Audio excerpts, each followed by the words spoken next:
What's up, guys? Welcome back to Newswave. So while the conversation online around Nintendo's next-gen device has mostly focused in on the graphical leap, there's still a lot of other technologies around making a new system, which Samsung appears to be talking a bit more around maybe something Nintendo could be utilizing for the storage side of things, but we're going to go over that here today.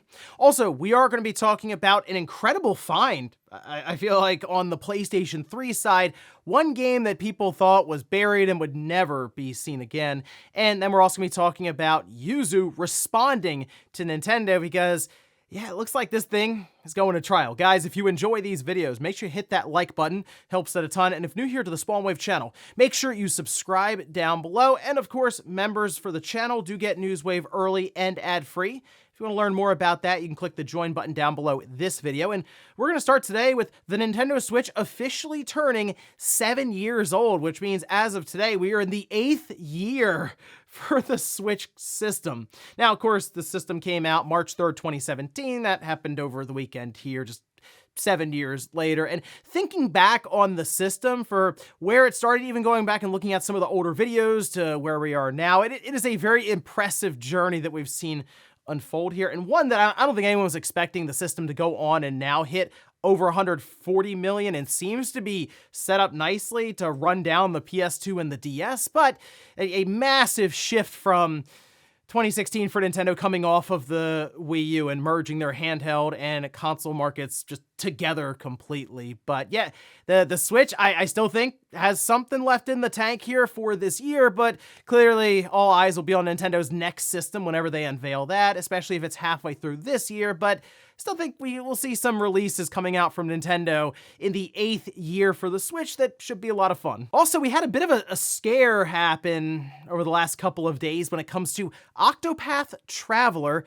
as it was delisted from the eShop. This just kind of happened? It just disappeared? Well, it seems to have to do with the publisher markings that were on the listing for it. As we can see, Gamatsu points out this for Wario64, who pointed the entire situation out online, saying that it's worth noting that the publisher changed from Nintendo to Square Enix. This happened in December of 2023, almost like maybe they have to change or shift licensing around, and I would expect Octopath Traveler to appear again, as it is still available on places like, Xbox and PC through Steam. So seems to be more or less just kind of paperwork in the background, making sure all the T's are crossed, I's are dotted, that sort of thing. So I wouldn't worry too much. It's just might be a little longer, like a week or so to make sure everything's set up. But yeah, I guess that also means that Square Enix just taking over completely as publisher then for Octopath Traveler. Of course, they have Octopath Traveler 2 as well. And maybe this will be just a line of games they continue on with. I'm still unsure with how they feel of Octopath Traveler 2 and the sales there, but if it gets a sequel and we see a third one, that'll tell us all we need to know. Oh, and it appears we could be seeing some news around a Ghost of Tsushima PC port, which is something I still can't believe isn't out yet, but this was posted up over on X. This is from Special Nick saying, I'm hearing that we might be getting something about Ghost of Tsushima PC port pretty soon, maybe around the 5th, so this week, I mean, I guess tomorrow, obviously being the 5th, but technically could be any time this week. And this is sort of the way I would expect Sony to announce Ghost of Tsushima going to PC, just through a post on the PlayStation blog. Doesn't even need to be part of a state of play, nothing like that. They just sort of throw out there, hey, Ghost of Tsushima going to Steam, I don't know, in a month or two, and here's all the different features for ultra widescreen support. You can change the resolution all the way up to, who knows, maybe like, 4K, 8K, and you can do all these fun little details as long as your, of course, computer can handle it. But I think that'd be a good game for the PC and would probably, I think, sell pretty well there, especially with the multiplayer component just kind of packaged in all at once. So I guess keep your eyes out. We'll most likely see a Ghost of Tsushima announcement here pretty soon. And guys, with some of the quick news out of the way, let's get into the bigger stuff. Let's start right away with the technology that's actually come up in recent conversation across the internet for Nintendo when it comes to their next generation device and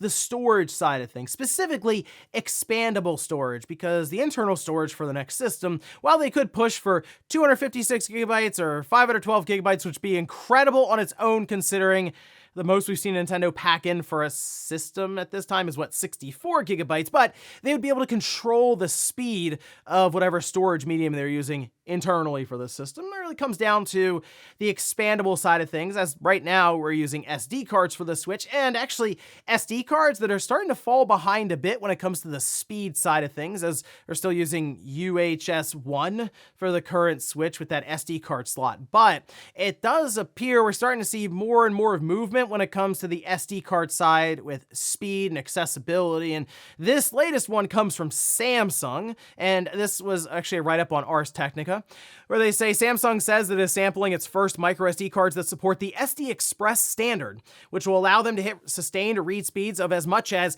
800 megabytes per second, which they mention here. That's roughly 10 times the speed as what the average card tends to be for even something like the Switch at 80 to 90 megabytes. You can, of course, get even faster SD cards now, around 250 megabytes per second for the UHS 2 compatible cards, but those tend to be used for people who are more or less recording maybe 4K, 6K, 8K footage, right? Like, you can get some pretty expensive SD cards now that are fairly fast, but they're not really used on the consumer level. The SD Express standard allows SD cards to take advantage of a single lane's worth of PCIe bandwidth, boosting their theoretical speeds well beyond the 104 megabytes cap of the UHS 1 standard and the 312 megabytes cap of UHS 2. There is UHS 3, as they point out, but it's not really used at all right now. And my thing with this is, while, again, Nintendo can control the storage inside of the current Switch and maybe the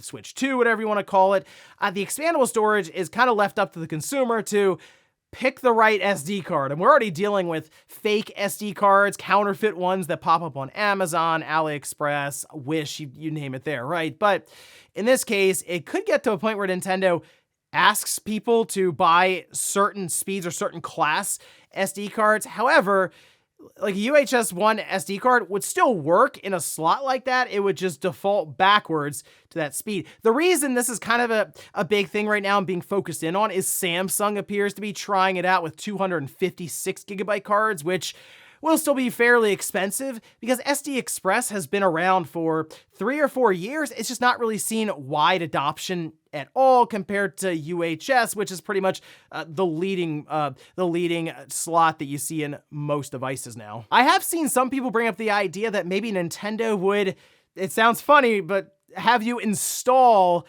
games just to the internal storage, whether it's off of the cartridge or you store them on your SD card, but then have to move them to it, kind of like what we see the PS5 and the Xbox Series do now. And again, that's just controlled speed, because we know Nintendo, according to reports, is working to eliminate load screens from many of their games. I mean, we heard about The Legend of Zelda Breath of the Wild. That apparently was shown off in some capacity at Gamescom, where the load screens were just eliminated. And I think that's great, because I do notice the load screens more and more now when I play on the Switch versus PS5 and Xbox Series system. And while they're still somewhat present there, definitely significantly less than it was last generation with those mechanical hard drives. So while the graphics side of things is really pulling most of the conversation around Nintendo's next device, I do think the idea of eliminating load screens, which can work around different changes for game design, but then also how Nintendo approaches expandable storage, can they still keep it as convenient as it is now with just SD cards all over Amazon? That's an interesting thing for them to figure out. But let me know what you think about this and how Nintendo maybe could approach the idea of expandable storage, but also really fast storage that can work to eliminate some of these load screens. Next up, let's talk about Yuzu, who has now responded to Nintendo's court filing. And this, of course, the Switch emulator that's extremely popular. Nintendo going after it in a very different way, really trying to link this emulator to piracy, and then also pointing out that they get quite a bit of money from the community through Patreon. And then, oh yeah, also Breath of the Wild downloaded over 1 million times, and then there was 1 million other requests to download that didn't go through. So this is something Nintendo is pushing really hard with, and something they've researched quite a bit with full-on Discord messages, the whole deal from the team behind Yuzu. Well, now we can see this is posted up. It was screen capped here by PC Focus, then also written up by Eurogamer, saying in its response, Tropic Haze has confirmed, I guess Tropic Haze is the company, Tropic Haze LLC, behind Yuzu, saying it has retained the services of an attorney from Pierce Atwood LLP and committed to responding to the motion within 60 days of the date the paperwork was filed, which was February 27th. So we'll be hearing from them at latest would be really third or fourth week in April, which I feel like they'll probably have that done before that. Probably we'll hear something by the end of March, beginning of April.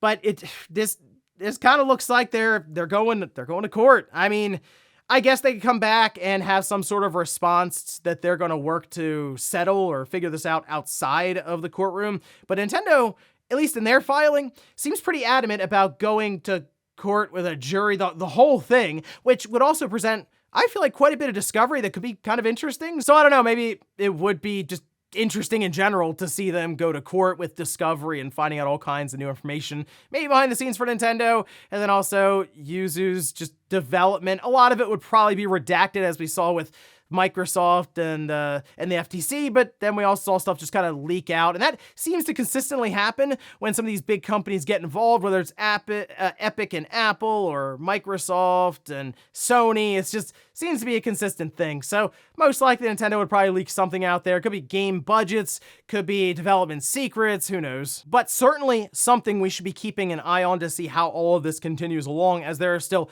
many more steps in front of us before we even get to the courtroom. So we'll see how Yuzu decides to officially respond here in the next 2 months or so going into April. Next up, let's talk about an incredible retro find. Now, this was something that just appeared on Reddit a few days ago, and it has to do with a PlayStation 3 development kit that was spotted on eBay. Now, according to the original poster, it cost them just over $500 to get a hold of this thing, and it was a single screenshot that appeared to catch their eye and have them go forward with that purchase. Now, the Reddit post, which you can see here, is titled, "Is this a prototype game?" And you can see the image. It says Timesplitters 4 on it. What? So people in the comments were kind of losing their mind for a minute, because what we could have here is Timesplitters 4, the game that was in development, what was this, 2000? I believe you're hearing about it in like 2008 from Free Radical. And apparently they were working on Timesplitters 4 before they got bought out by Crytek, who then I believe turned them into Crytek UK. And unfortunately from there, it was put on hold, and then eventually it just wasn't in development anymore. But of course, you can have development builds out there floating around, but not necessarily appearing on eBay, where you could technically buy it and then dump the prototype. Well, from this point, the person reached out to the seller and they had them boot up the game, and it appears to boot. Now, we're still trying to figure out if this is more than like 1 or 2 levels or something, as there was some discussion that it was kind of a small chunk of the game. But the fact that it's just sort of there and it could be dumped online, and maybe you could technically then launch it on your own custom or custom firmware enabled PlayStation 3 is incredible. This is something I would love to check in on, and the person who did buy it seems interested in dumping it and just kind of putting it on archive.org. At least that's the vibe they're putting off now. We'll see what happens when they get it and realize potentially how rare the thing is that's in front of them. I'd like to think that they'll just kind of put it out there. And while this could just be a level or maybe even half of a level, it's still an interesting look into something we have only heard about through developer interviews, that sort of thing. And seeing it actually exist in some capacity is pretty cool for Timesplitters fans. So here's hoping that it does actually get put online and we could try firing up, because that might be a fun, quick little video to do here to see what apparently Timesplitters 4 could have been. And in our last bit of news, let's talk about Sony and a patent that's recently popped up with them apparently working a bit more on the haptic feedback that's in the DualSense controller. And we know these companies are constantly working behind the scenes with research and development, and many times they're working on the system, but they also work on the controller itself and maybe coming up with different ways to be more immersive. And in this case, it seems like Sony has an idea around not only the advanced haptic feedback, but also the weight of the controller. Well, this is posted up, and it's an excerpt from the patent that was pretty recent. It was filed in August 2023, and then it was published just a few days ago. But it says a controller for a multimedia entertainment system is provided. The controller comprises a weighted component connected to the controller, wherein the weighted component is rotationally movable relative to the controller. The controller is configured to rotate the weighted component from a start position to an end position to shift the center of the mass of the controller in response to a trigger event, wherein the weighted component stops moving at the end position. This movement of the weighted component provides directional haptic feedback to a user of the controller. So if you picture the kind of the older rumble motors that we had, Xbox 360, PS3 days, PS4 days, of course now with the advanced haptic feedback we have with the Switch and the PlayStation 3, they look way different, like little bricks, whereas before it was a counterbalanced weight that would basically oscillate when it spun up really, really fast, and that's how you had the kind of the vibration that they put through the controller. In this case, though, it sounds like they would have something similar, but it would be able to sort of stop on a dime wherever they want it to. So it would still be kind of this heavy, bulky looking thing, but if they're able to maybe have that in the center of the controller and can move it from one side or the other, they can have one end be a little heavier than the other at different times. Maybe you're climbing up a ladder and your weight's shifting back and forth and they can quickly move it around, or steering technically in a game with the controller. They can have it so that maybe you're getting a bit more weight with the steering wheel fighting against you. I mean, that is at least an interesting idea here. Doesn't necessarily mean that it's going to come out and we would have it in the next DualSense or PlayStation controller, but it is kind of fun to see some of the ideas they come up with behind the scene and ones they deem important enough to put through a filing like this with a patent. And before we go to the comments of the day, we're gonna take a look at the poll that I posted up yesterday, where I ask, if you have a Switch, what year did you get it? So 2017, I figured would be the winner here, but even beyond that, 2018, 2019, 2020, then look at 2021 or more recently, which technically could be because of like the Switch OLED, or maybe you're just your older Switch going bad just over time, right? You want to replace it. Still though, there are quite a few people who voted here, 11% saying that they got theirs in the last 2 or 3 years or so. And for some who are, if you're just now, even the last year, getting into sort of the Switch ecosystem, there's so many games to play right now because the library for the Switch, when it's all said and done, might be the best library in gaming ever. And that even includes the PS2, which was, I mean, incredible library, sure, but the Switch has so many games for Nintendo's past, so many franchises that are represented, as well as actually quite a bit of third-party stuff.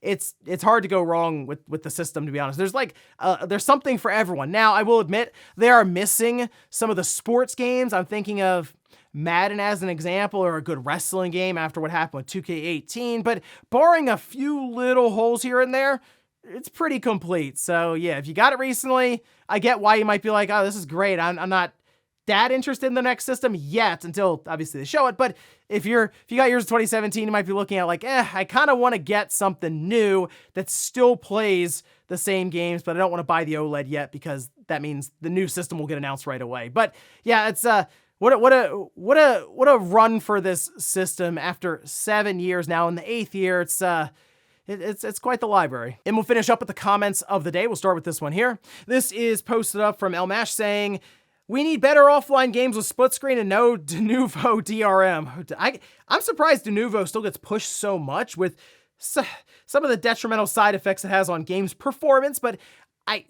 these companies have to have some sort of data that shows that it does work for them, at least in the first week before it gets cracked.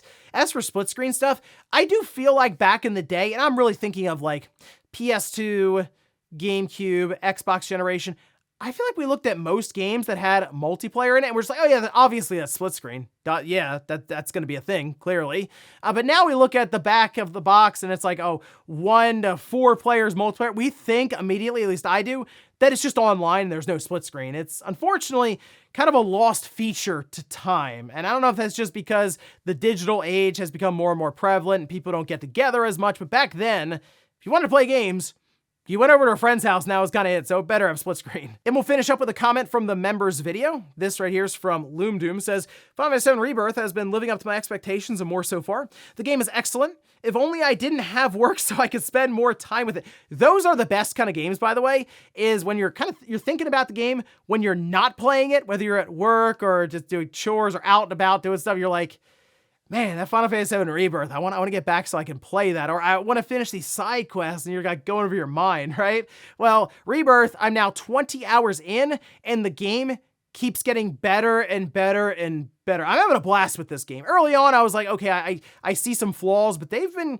kind of covered up with some of the more impressive things, I'll say, that it's doing. So yeah, I also have that feeling where I'm like, man, I kind of want to go play Final Fantasy VII Rebirth now. And ladies and gentlemen, that's going to do it here for Newswave. If you enjoyed this video, guys, hit that like button. If not, hit the dislike. Leave comments down below about everything we talked about here today. Where's Yuzu responding to Nintendo officially, and it looks like we can expect something else from them about going to trial in the next 2 months. And then also, what about Nintendo dealing with maybe different types of SD cards going to next generation to eliminate load times, and Timesplitters 4 being found on a PlayStation 3 dev kit. Is that something you'd want to check out? Thanks guys for watching, and I'll see you next time.